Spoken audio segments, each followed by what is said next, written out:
Beyond the Fairway podcast. Dougie Fresh right here. My man Will Lowery. As always, it is Will's PGA Championship week.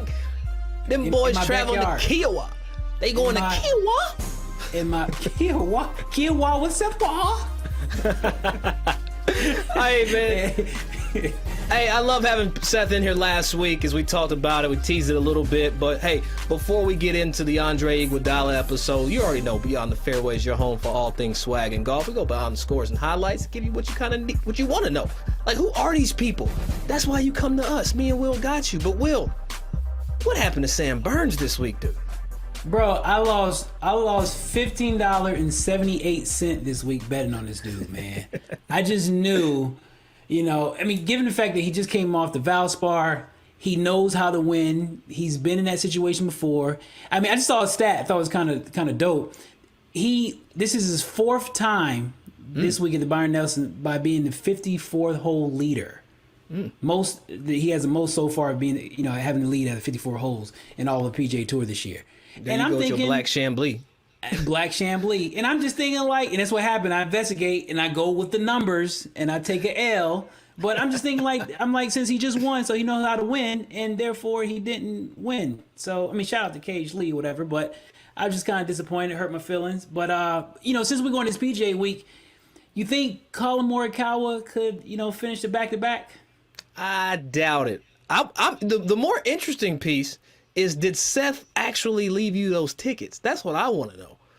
Did Seth What you think he did? Heck no, I ain't get no tickets. I haven't got anything yet. I'm hoping I hear something eventually, but no, haven't got no tickets yet, man.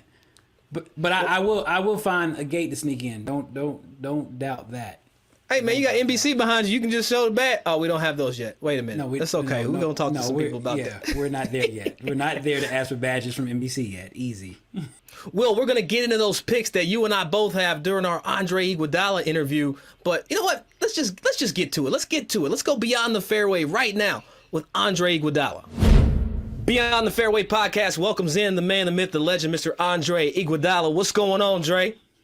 I'm laying low. How we doing, fellas? Dre Z is in the building. So I got to ask the first question coming off. You're in Miami. So, and we have American Century coming up.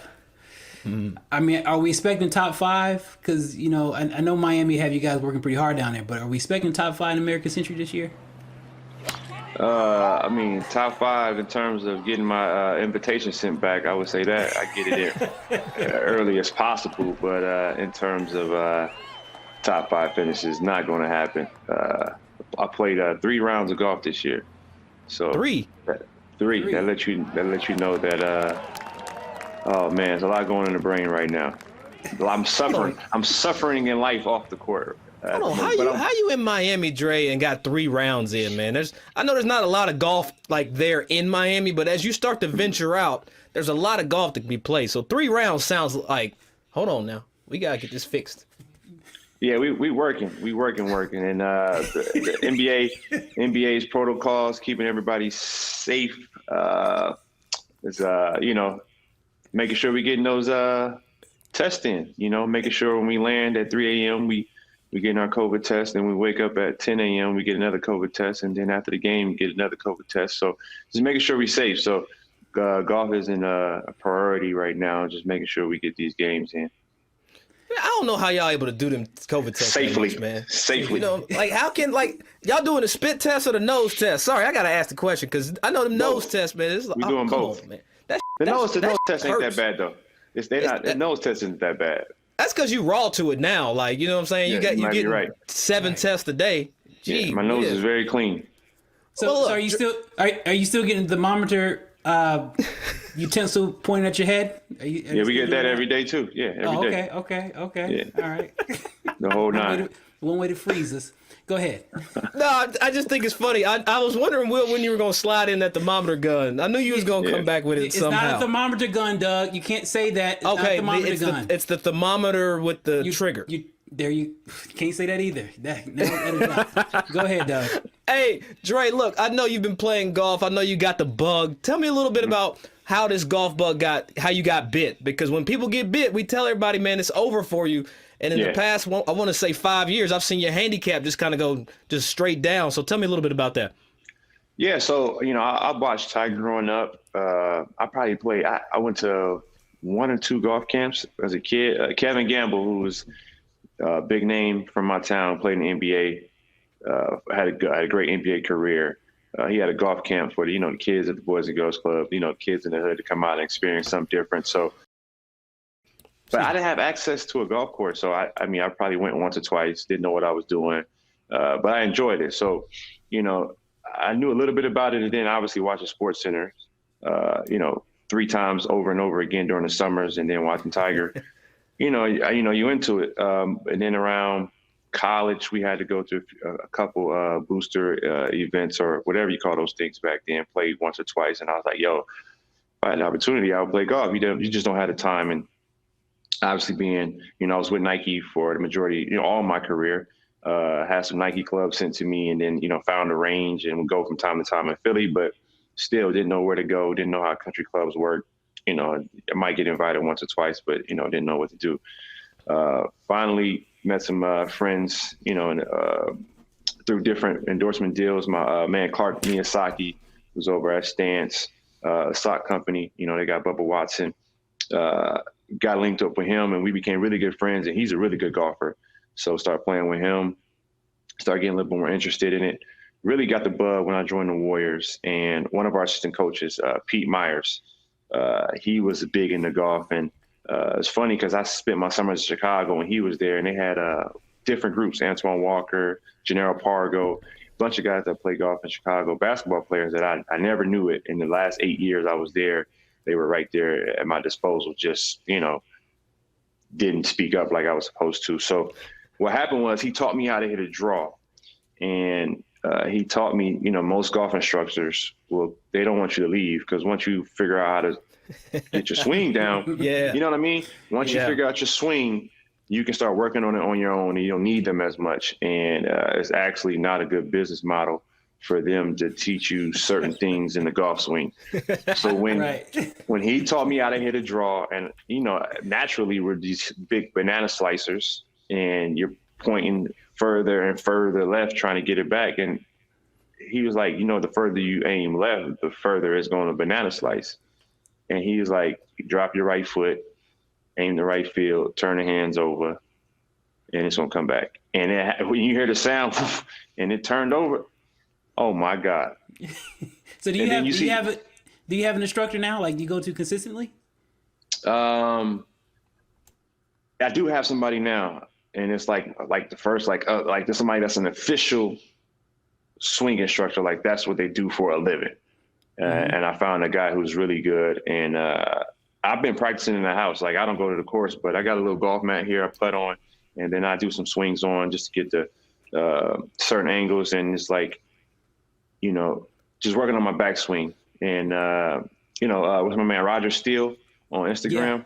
Yeah, he's showing, like, it's funny because he's crazy, but at the same time, like, he'll work on his backswing for like 45 minutes, and like little technical stuff like that I'll do in the house just to make sure it's in the mind. So when the season's over, I'm out there crazy. Like I'm 36 holes a day every day. I told my wife and the kids already, like, y'all come second. Yeah, y'all them too. And because you're working so hard with the Miami Heat organization, you're forced to do a lot of mirror work in the kitchen. I love it. I love hearing that. Can you explain? Can you talk a little bit more about how golf has been a connector in business? Because we see that you're very much involved in the tech space and in business adventures. Can you talk to us a little bit more about that? How golf has been a connector? Yeah, so made a lot of good connections on the golf course, and it's funny because in tech you have to really build a good relationship with these founders of companies that you're investing in, and you got to figure out a way to try to learn them as fast as possible, especially when they're giving you a 30-hour pitch over Zoom or in person or whatever it may be. And what I've learned is I've told my business partner, the fastest way for me to learn somebody is to play golf with them. and you spend 3.5, 4 hours with somebody. You learn when they're up, you learn when they're down, how they adjust to adversity. You know what I'm saying? Can they do multiple things at once? You know, in terms of can they have a conversation and play golf and play fast? And, you know, do they get mad? Are they competitive? Like, it's so many emotions that go into that. Fast, right? Right. It's so many emotions that go into that. And, you know, just playing golf, I really get to know people, and you really learn their value, and I get to show them my side and they learn my value, and we just connect. I've had so many great conversations on the golf course and made so many connections, because I may not go further in business with the person I'm playing with, but they might connect me with someone they know that may fulfill a need that I have, or vice versa. You know, I might have someone for them to do some business with in the future. So it's just been a great networker. So Dre, I want to take it just a step back, because you said something interesting about getting the golf bug and going to country clubs and not knowing. Talk about a little bit of work for you to kind of get accustomed to going to these different clubs, because, you know, when you come from a different block, like Will and I, especially Will, you know, you can see Will when he shows up, people run. But for you, like, how was that adjustment, you know, going from the hardwood to the country club? Yeah, well, it's just you following the person you went with, essentially. Because you know where we come from, when you leave the house, what's the first thing your mama say? Don't embarrass me.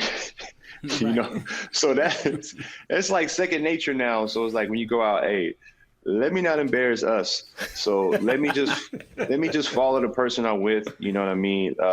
Funny thing is, you always, like, you forget the belt the first time you go, like, damn, I don't have a belt. And my pants aren't quite tailored because I'm not sure, but my shirt has to be tucked in. And, you know, you just trying to get familiar. You're just trying not to stand out. You're trying to, you know, kind of squeeze in. But over time, you get more comfortable. And then I start to influence other guys that look like me to come on out here. I'm going to bring you to the golf course. I'm going to show them folks, like, hey, we can come out here. We can have a good time. You know, we can bring some type of culture to the course. My brother's got the bug now. My brother is, like, he just really started playing golf about not even a year. This dude is locked in. He's terrible, but he doesn't know he's going to be good pretty quickly. And he can't wait to get out there. He's playing any course he can find in the Philadelphia area. You know, I'm looking at the pictures, and they don't even have tee boxes, and it's just like some dirty stuff. But he's enjoying himself. Like, he don't even care. That's how I know he has the bug. I'm like, bro, you don't even know what a real course looks like yet. But took him to Bandon Dunes last October, and then he just got bit by the bug. I love that. I love that. But your son and wife, they playing too or no? Yeah, my son can actually play, but he doesn't. Nice. He doesn't like playing yet. How old is he? So he's 4. He just turned 14. Okay. So it's one of those things where there's kids around his age that are really good. So he's like, I'm so far behind, and I don't want to get embarrassed.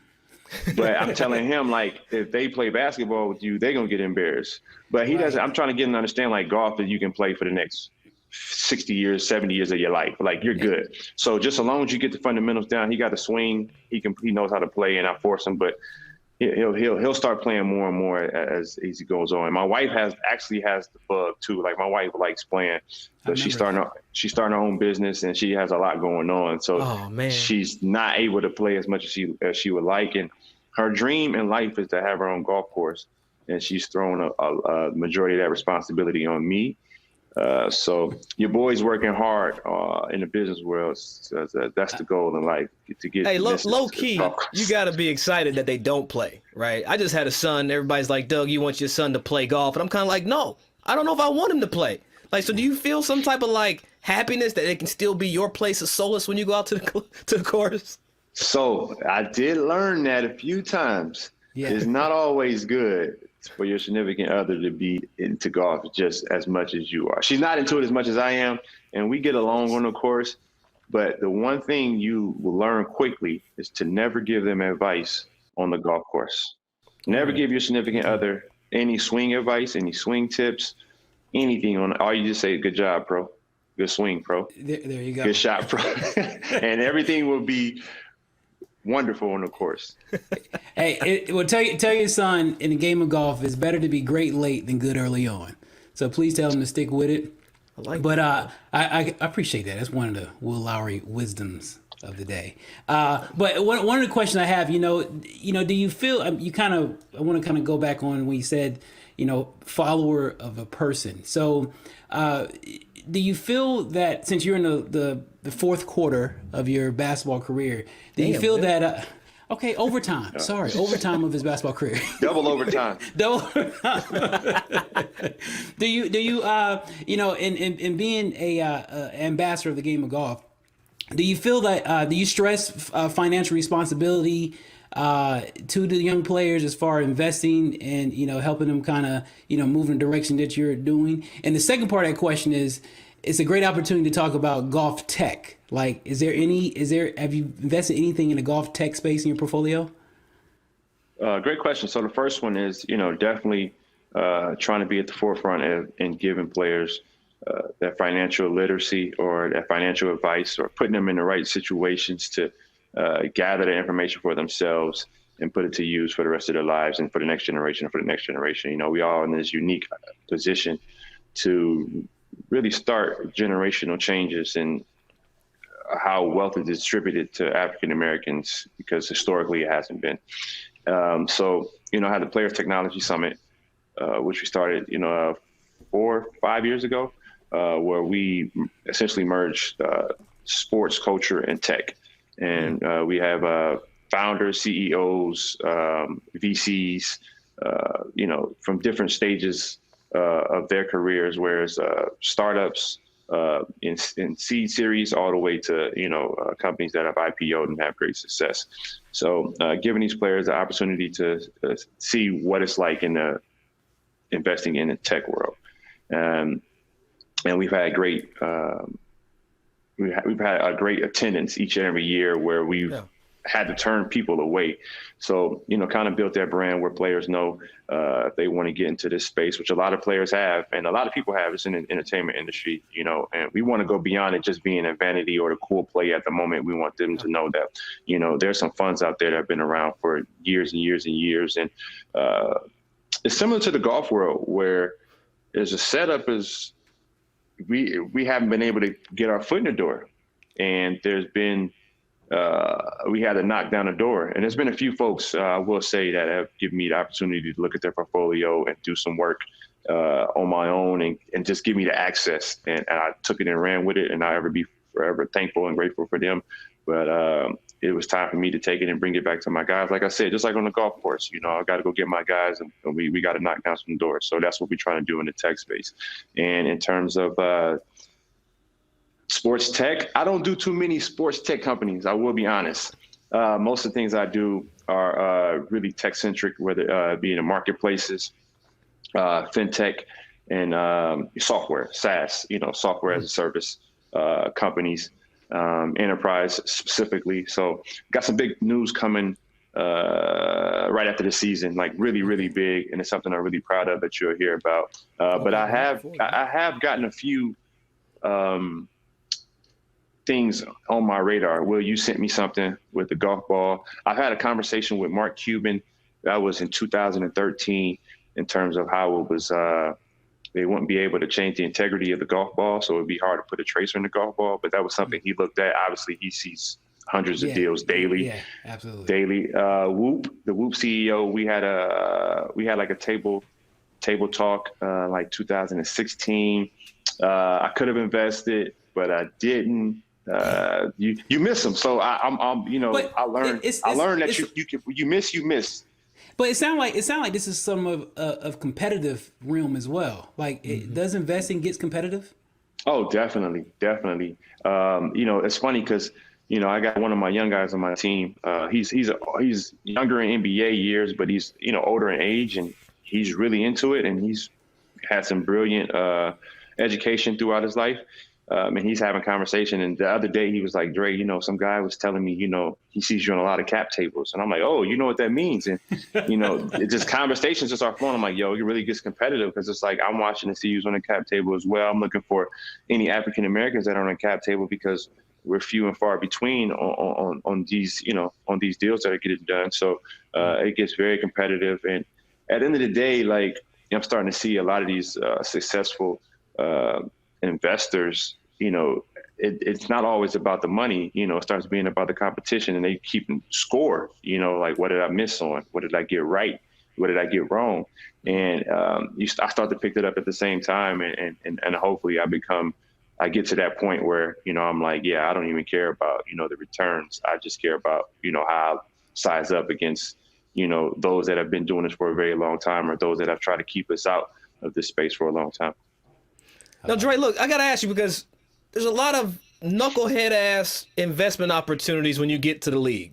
Hey, bro, I got this, mobile car wash service, man. We're gonna go global with mobile car wash. I need about $250 million. Come on, let's make it happen. Now, in that regard, are you also steering some of the younger guys and or just, coaches, whomever, like, away from some of these dumbass ideas, or are you playing financial advisor? Yeah. You're kind of mine in a way. A good amount. Yeah, because I feel like when you in a tech space, Will and I have some really good conversations on it. We've had some really good conversations. No, I be calling this man 2:00 in the morning. Yo, bro, what about this right here? I got $3.58 I won in a Calcutta. What do you think? How can I flip this? So you get a lot of interesting. I like how you use that word. You get a lot of interesting pitches, right? Okay. So, especially where we come from, and I'm never mad at, you can't be mad at the guys. Like, you hear a lot of these horror stories, and the way it's printed out by these publications who don't understand our culture, they exploit our culture. They refuse to take the time to try to understand our culture. They reap the benefits from it, yep. But, they're not giving back as much as they should. They don't invest in it the way they should, but they exploit it and reap the benefits of it. So they'll write up and, in terms of how does a guy blow $100 million? And it's like, if you go all the way back to a guy's childhood and everything that's been in his environment from day one, it's really actually easy. And you have professional vultures who know how to lure guys from our communities in and build trust with them, build a rapport with them. And it's essentially a Ponzi scheme. And, Bernie Madoff was one of the greatest schemers of all time, but they don't paint the picture like that. But I always tell the guys, try to do as much homework as you can. I think all the leagues are getting better at this, though. You're seeing more players become more tech savvy, become more business savvy, more financial literate to chart understanding. Essentially, you build a war chest and you just live off the war chest. You tell yourself, hey, if I put this much away, I can live off this much every month. You can get every number plugged in into any spreadsheet, and they just spit out whatever number you're trying to see. How much can I live off of? So, I try to give them the basics first, and then you expand from there, because that's essentially the same thing that I did. I read Dummy's Guide to Investors, and I even tell people that, like, don't be afraid to say, I don't know. I don't have all the answers, but I just try to go out and get the information I need to put me in a better position to help myself and then to help those coming after me. I tell you this, man, you, Larry Fitzgerald, Steph, you guys move in a different way. And I see how you guys move, around the golf course and these celebrity events and who you guys are in conversations with. But I want to kind of move on to the PGA Championship. Yes, I think my pick might be coming up. That's why I got my phone, my fantasy league pick. Well, hold on. Speaking of fantasy league, I hear you're getting your ass kicked in fantasy league every year by Steph. I mean, that's what he told me. That's what I heard. He said that's what we heard. He bust that ass every. That's what we heard. I don't talk trash about Steph, because Steph is one of the few. Steph is one of the few humans where it's like, listen, I'm not tough. I'm not a tough guy. I don't fight. I don't fight. But if somebody was to mess with Steph, like, they're gonna catch these hands. Right, exactly. Like, that's how we all feel. Right? Right. So Steph is my guy. But I paid Steph's debt for where he placed last year in the fantasy league, because Steph is in the fantasy league, and most of the guys he doesn't know, but they're kind of like my guys that I know that got me into the league, and he owed my guy like $50, man. Steph didn't pay him, man. So I paid Steph's debt, man. I couldn't believe him. Like, Steph, you can't get it, man. It's $50. Yeah, he didn't invest in Venmo, so that we know that. But Steph's with a new company for this great platform for kids to start building their credit and start understanding financial literacy called STEP. And they have an amazing CEO who's done some great things. Who I met at Steph's event in SF with who was that with? Yes. They do some amazing things. So Step is an amazing company. Shouts out to them. I was able to invest, but yeah, Steph's capable of paying $50. Yeah, so if he get on some type of special forbearance, I'm sure he can pay it off eventually. There we go. Right. So who's your pick this week, man? Who you got for the PGA Championship? Great question. So I have this. It's one main league, but then it's a side of this league where we do majors. So in our majors, it's like a draft where we're going to have 10 players for each major, and it's like a snake draft. So my first pick I was picked 6, so I picked Xander. But in the regular fantasy league, we picked 2 guys. We're one and done in the main league, one and done. But in the majors, you pick 2 guys. So I picked Xander and Spieth for the Masters. So for the PGAs, I think I'm going with Rory. Rory's my favorite Good golfer. Pick. And I refuse to pick. Yeah, I refuse to pick Rory for the Masters because I think I'm jinxing him. So it's all your fault, Dre. It's all you, Dre. He can't complete the career Grand Slam because of you, bro. It's my fault. So I think I'm going Rory. Now I need another guy that I might pick a Texas guy. I got to think of it. I don't know if I picked Patrick Reed yet this year, but they can hit the ball in the wind. Yes. And at this course, they're going to be, and you're going to need a guy that's able to scramble really well. So I got to figure out my other guy, but I think I'm going Rory as one of my picks. You know what I'm scared? You know what I'm scared about? Who you going with, Will? Hold on. Who you going with? Let's go ahead and get this out. PGA, pick one, Will. Got one guy. I like Dre's pick though. There's a lot of good stuff in there. Well, because they are predicting that there will not be any wind this week. Wind's going to be at 0, which is pretty much the defense of the course. Right. I just have to go with somebody who's a bomber. My boy Tony Finau. You gonna say Tony Finau? I knew he was gonna say it. Every time he fails me, gonna say it. I knew he fails me every time. But he's a big break guy. So he'll get a top 10, top 5, top 10. Yeah, of course. So I need him go over the top. But yeah, we'll see. I'm going with the new baby daddy. I'm going John Rahm. Ooh. He got them hands. You got to have hands around there, Dre. Be a billionaire. Yes, I love it. This is true, but it's hard to pick guys who just got married or just had a baby. Come on, man. All right, okay. That's fair. I'm gonna stick with this region though. I gotta stay down in here.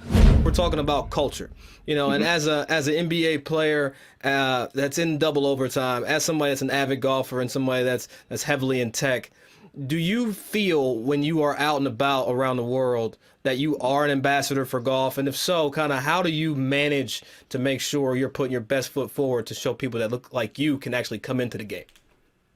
Definitely. And it's just going to sound crazy, but I'll be on the court and I want to say something so crazy. And I'm known to say just any and everything. I have no filter, and I catch myself and I'll say, man, listen, man, you got a long life of golf left and you can get access to pretty much anywhere you want to go.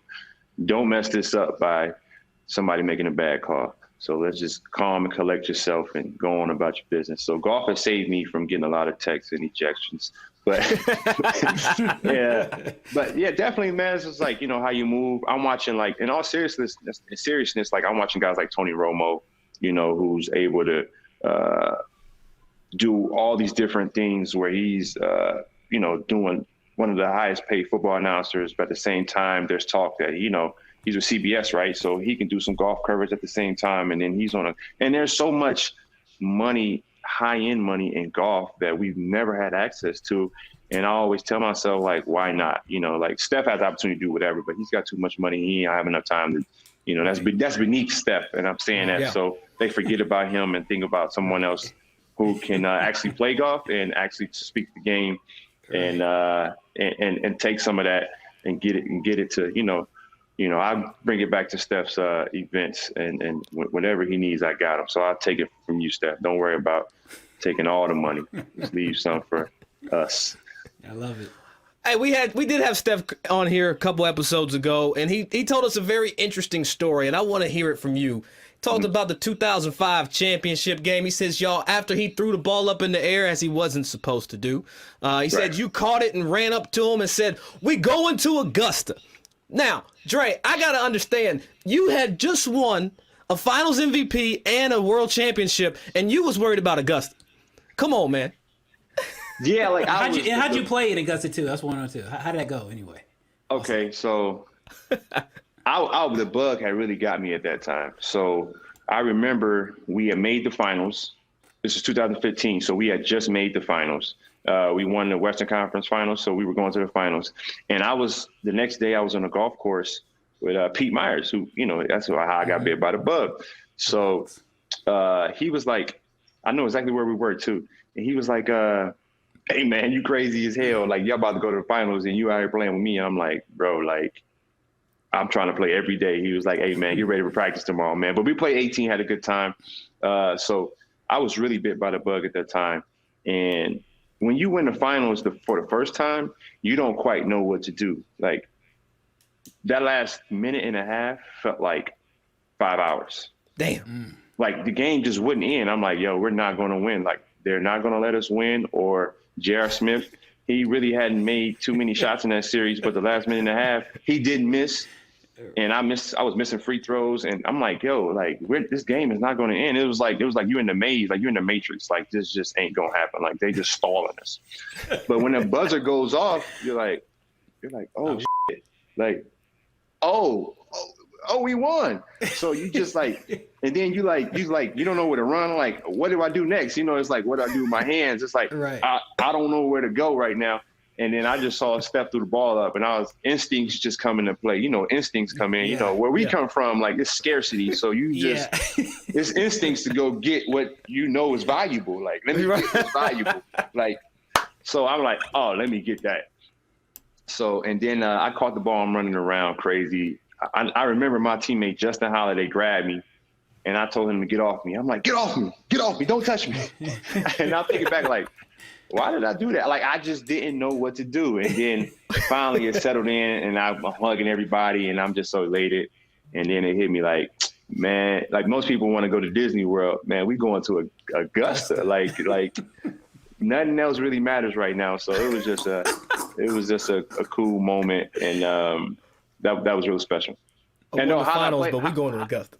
How'd I play at Augusta? It's funny because my first time playing Augusta was my best score out of all the times I've been to Augusta, which is sickening. Like, I had no clue what I was getting into, and I actually played good. And then every time after that, I knew exactly what to do, and I prepared for it, and I was just good and terrible. See, he said that like he'd been out there 12 times now, Will. I'm one day when, we get the invite, Will, we're going to Allegedly. Okay. All right. Allegedly has played multiple times. Especially not during the Miami Heat season. No, not at all. Oh, no, I haven't played golf. All right. Dre, 6th seed. What are you looking for your team going into the finals this year? Yeah, really interesting matchup. We played against the Milwaukee Bucks last year, and, we were able to have some success to get them and advance past them. So I think it's going to be a lot tougher this time around. They're looking forward to playing against us. They want to get some revenge. So it's different from the bubble. You got to travel there in front of their fans. They got to come here in front of our fans. So it's going to be very interested, looking forward to it, and see where the chips fall. Well, you hear how like he went back to basketball talking. He was like, "Oh, let me put that veil on for this basketball." He was like, "Damn, I was talking about golf and the Masters, and you want to bring up basketball?" I was really enjoying until. Hey, Dre. All right, man. We wrap up all of our episodes the same way. Will knows how we do it. I know you do, but right here, you are gonna take 4 rappers to the golf course. You're playing a 5-ball, all right? You 4 people, dead or alive. They don't have to play golf. Just who do you think you can go out and vibe with? Beyond the Fairway podcast, rap foursome right here, Andre Iguodala. So I got to pick 3 golfers. I got to pick 3 rappers, you said, right? 3 or 4? You got 4 rappers. You're playing 5. Oh, we're playing 5, so I got to pick 4. Man, so rappers are tough. Because I listen to a different type of rap now. Okay. So Nas, I was able to meet Nas. And I'm a huge Jay-Z fan, right? So I grew up on Jay-Z. So the whole Nas Jay-Z thing, I never really listened to Nas. Like I never listened to Illmatic or any of that, right? That was just where I grew up from. So it was like Tupac, Biggie, like you had to pick one. But I didn't grow up on Nas. But I actually listened to Stillmatic during the beef, and I'm like, yo, this dude is really nice. Like, really nice. This dude might have won this battle. Like, who is this guy? So that was my introduction to Nas. But then after that, I was like, still Jay-Z. So I actually was able to meet Nas. Was that 2000 and was that 2020 or 2019? I think it was 2020 at our 2020 never happened. So at our players union meeting in the Bahamas, we had a tech sit down, and he was one of the speakers, and we just vibed out. But I knew he was into tech. I knew the things he was doing. We were in similar circles. Like he did great with Coinbase, and then I had some connection with some Coinbase folks. So it was similar circles. So we vibed out, and he was like, "I didn't know you were into tech like this," and we just got to having some great. So I'm a huge Nas fan. His last album was a classic, amazing. Like Nas would be, and he was playing golf in one of those videos I saw. So absolutely. I don't think he's that good. He doesn't look too athletic, but I would play golf with Nas just for the conversation. Absolutely. And then let me pick somebody with some good energy. You want somebody with good energy, but not too much energy. We want this you. Is your rap about you. No, I'm just speaking in terms of like what I want. Like so. Steph had Rhapsody. Steph had Rhapsody, so you can. He did put Rhapsody. Interesting. Rhapsody's cool though. Oh, very cool. I'm not down. I'm saying just. I rocks with Rhapsody. Okay, so let me pick two more, and I don't want to tell too many stories. But y'all see how excited I am. We talking about golf, and it's just been non-existent in my life. So I'm suffering from withdrawal. We're not talking about basketball no more, bro. Basketball doesn't exist. All right, so beyond the free throw. Way beyond it. DJ Khaled got too much energy for me, though. No, we're not going with DJ Khaled. He'll bring all his boys. Hey, but he would say another one after every par or birdie, and I think that's kind of like that would be kind of hot. Oh, I'm tripping. How? I'm tripping. Easy. My other two are easy. The other one would be Schoolboy Q, because Schoolboy can actually play golf. He's good, and I love his music. I had all his albums, and my other one, he's been my favorite rapper for the last year and a half, and he's crazy. Freddie Gibbs. I didn't see that one coming. Freddie Gibbs be on the golf course, and he's actually like an athlete. Like Freddie Gibbs is an athlete. Like he can play basketball. I think he works out a lot. We're around the same age. He's from the Midwest. He's from Gary, Indiana. And he's one of my favorite rappers over the last year and a half. I just got put on to him. He's had 2 classic albums back to back. He almost won a Grammy this year. And I seen him on the golf course. He was just whacking at the ball, but he got a decent swing. And he was like, yo, y'all can't mess with me. And he's pure, unadulterated, no filter, pure comedy. Yeah. Unapologetic.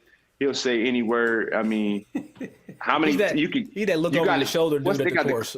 You got the clicker. How many times you gonna say the N word on a golf course? and we gonna have a ball. So that would be my. That's only 3 guys. One other guy. You said Hov. You said Jay-Z. Jay might be too cool for the golf course. But he's my favorite rapper of all time. Easy, hands down, greatest rapper of all time. But I had to pick one more. Dang, that's hard. J. Cole, like he got some athleticism to him. Like most people who can shoot, I don't know if people know this, but if most basketball players who can shoot are good at golf, it's just a hand-eye thing. Like J.R. Smith, he has a lot going on. With no shirts and tattoos on the golf course, but JR is a sandbagger. I want to put that out there for the world. JR can go, King. JR is my man, and I'm sick of JR talking about he's a 6'7". Like, stop it, my man. You're like a 1. Like, I'm sick of you sandbagging. He can go. I heard he can go. JR can play some ball. You know what? I'm about to call JR right now, Will, and be like, hey, I heard you been sandbagging, cuz. You're going to have to get his handicap together. For years. But it's funny that Jay-Z was the first one that didn't make the cut, I guess. But Jay wouldn't be playing that acceptable Negro aesthetics on a golf course too. So I'm about to get fired, dog. Cut me off. Hey man, get me out of here. Look, let's get.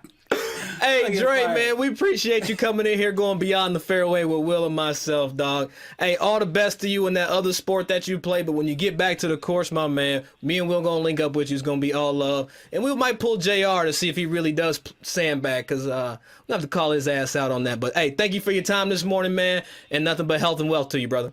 Appreciate you guys. Don't Appreciate bring it, JR bro. nowhere. Don't bring JR nowhere near me. He talking about he is 6'7", and he's shooting 73, 74 at the hardest golf course on earth at Pine Valley. He's a liar. Ooh. Yeah. I didn't. Yeah. Okay. I'm glad you said that when I see him now. Shots fired.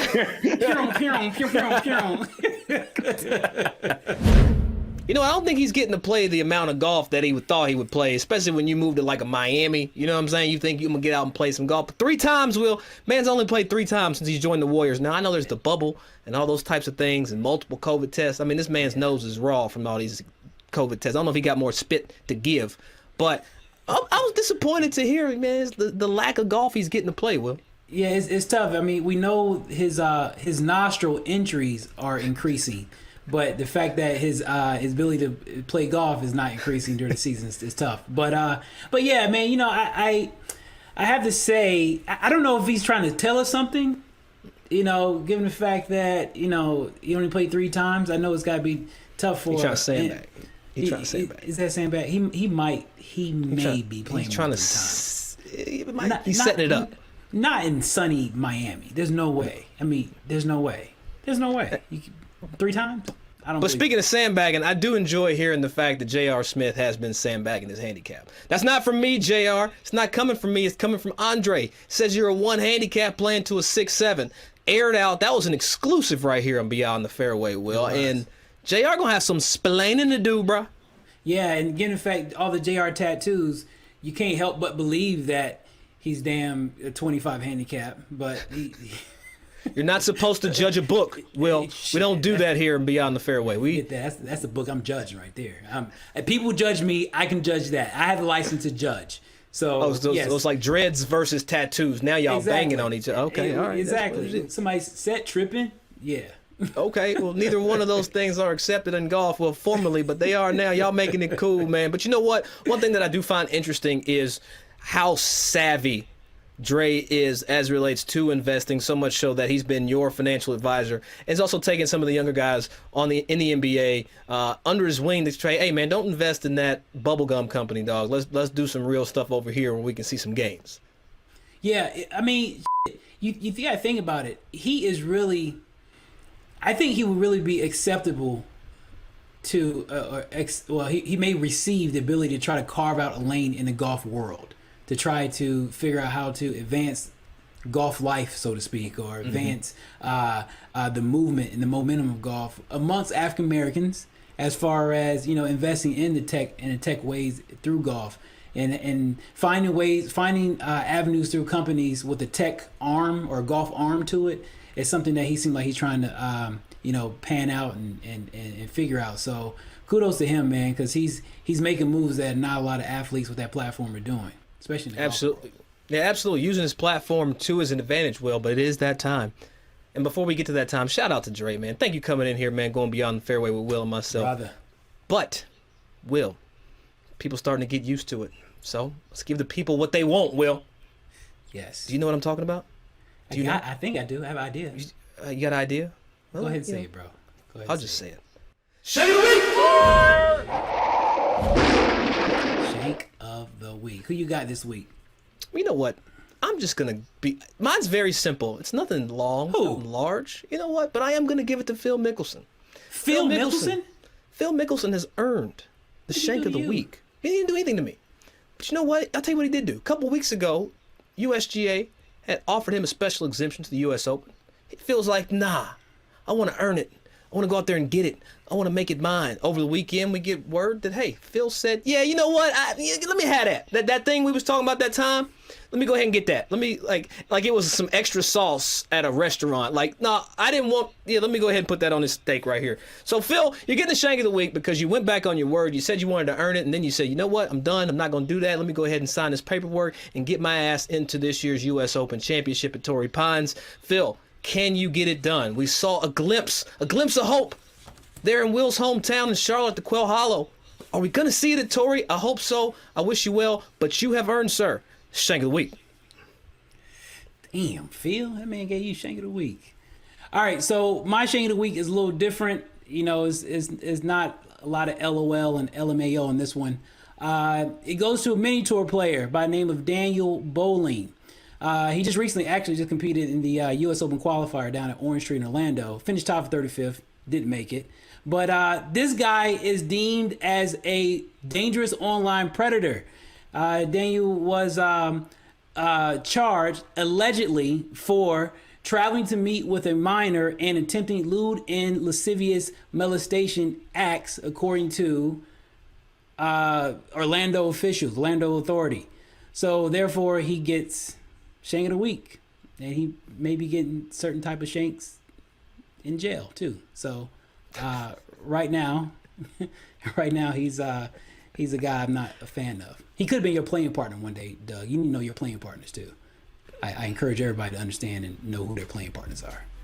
Hey guys, we appreciate you rocking with us right here Beyond the Fairway podcast. You know, so blessed to have Will alongside myself.